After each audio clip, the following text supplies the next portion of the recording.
Alors, dans l'exercice 2, on s'intéresse à des propriétés que peuvent avoir des relations, par exemple, réflexivité, transitivité, symétrie, antisymétrie.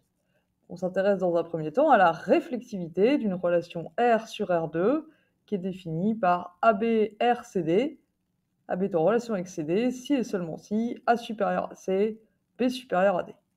Et pour la réflexivité, ce qu'on se demande, c'est si je prends un AB dans R2, n'importe lequel, est-ce que AB, R, AB, est-ce que AB est en relation avec lui-même?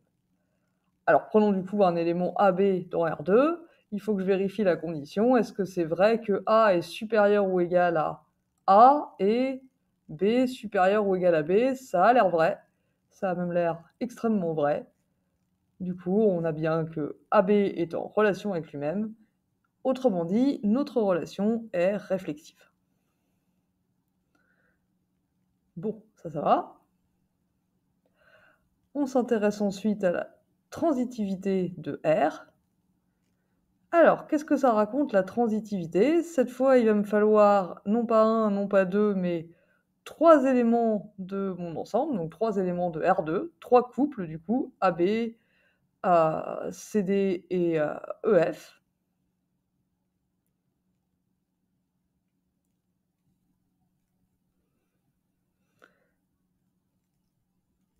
On va supposer que AB est en relation avec CD, que CD est en relation avec EF.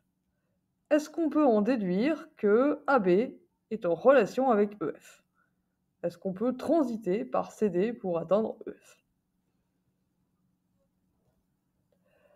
Eh ben, du coup, il n'y a qu'un moyen de le savoir. Prenons donc trois éléments AB, CD et EF de R2 et supposons que AB, R, CD et CD, R, EF.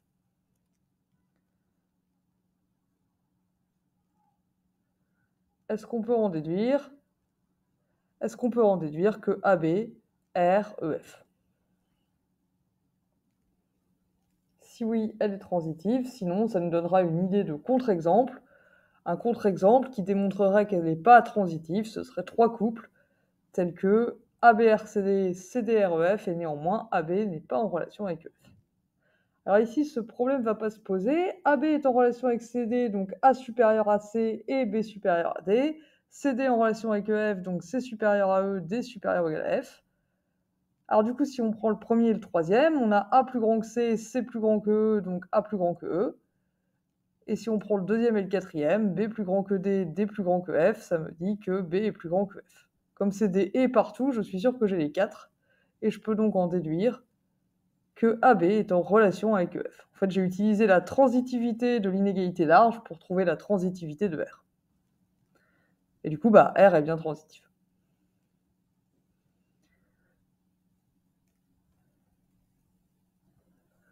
Alors, on s'intéresse maintenant à la symétrie. Qu'est-ce que ce serait une relation symétrique? Qu'est-ce que ça voudrait dire que R soit symétrique? Pour ça, il faudrait que si je prends deux éléments AB et CD dans R2, on ait AB en relation avec CD, AB RCD, si et seulement si, CD R AB.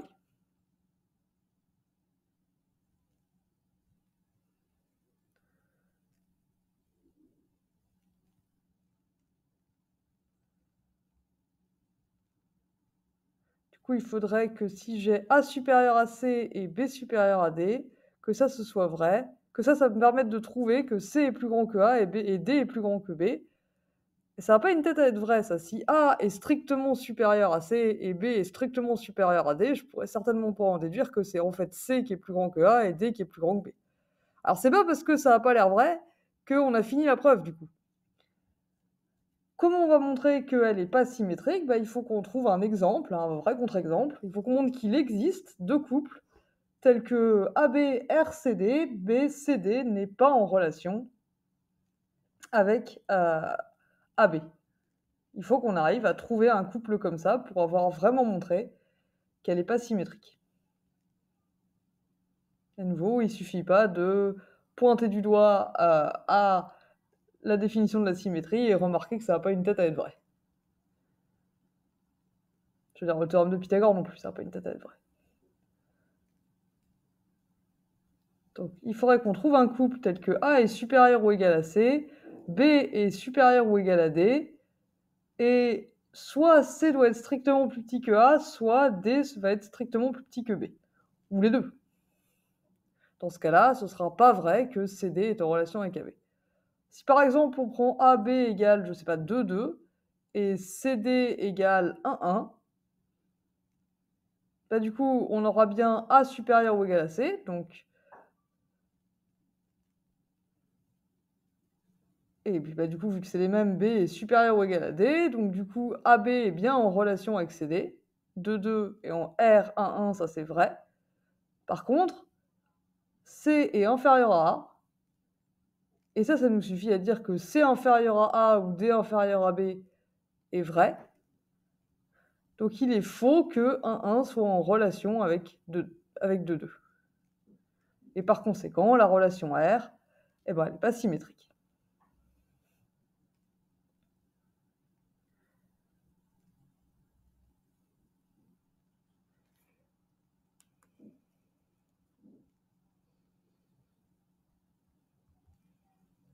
Il nous reste à parler de l'antisymétrie. Qu'est-ce que ça veut dire ça? Donc la relation R, elle serait antisymétrique si, quand j'ai à la fois AB en relation avec CD, donc quel que soit AB et CD, deux couples de réels, si j'ai à la fois AB, R, CD et CD, R, AB, alors ça n'est possible que si, en fait, AB égale CD.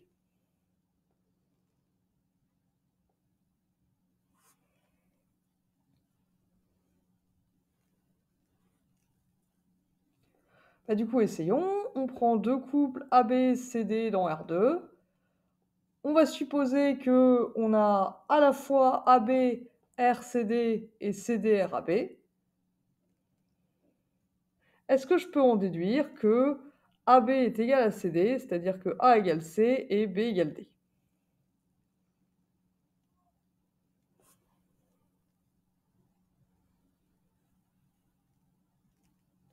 Alors qu'est-ce qu'on sait? On sait que A est supérieur ou égal à C, que B est supérieur ou égal à D, et d'un autre côté, avec le deuxième, on sait que C est supérieur ou égal à A et D est supérieur ou égal à D. Donc ces quatre trucs-là sont vrais.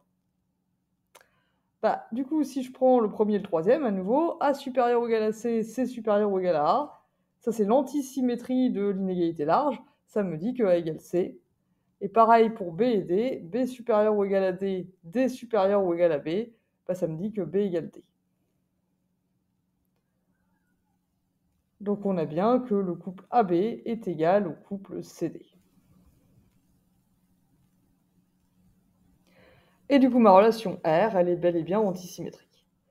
Et donc une remarque qu'on ne me demandait pas de faire, R, elle est en fait réflexive, transitive et antisymétrique.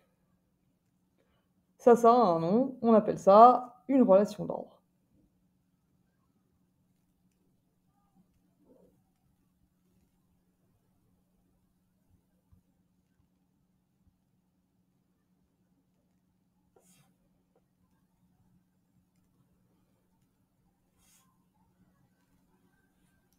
Par contre, c'est pas une relation d'ordre totale. 1, 2 n'est pas en relation avec 2, 1, et 2, 1 n'est pas non plus en relation avec 1, 2, donc cette relation d'ordre ne permet pas de comparer n'importe quel couple d'éléments.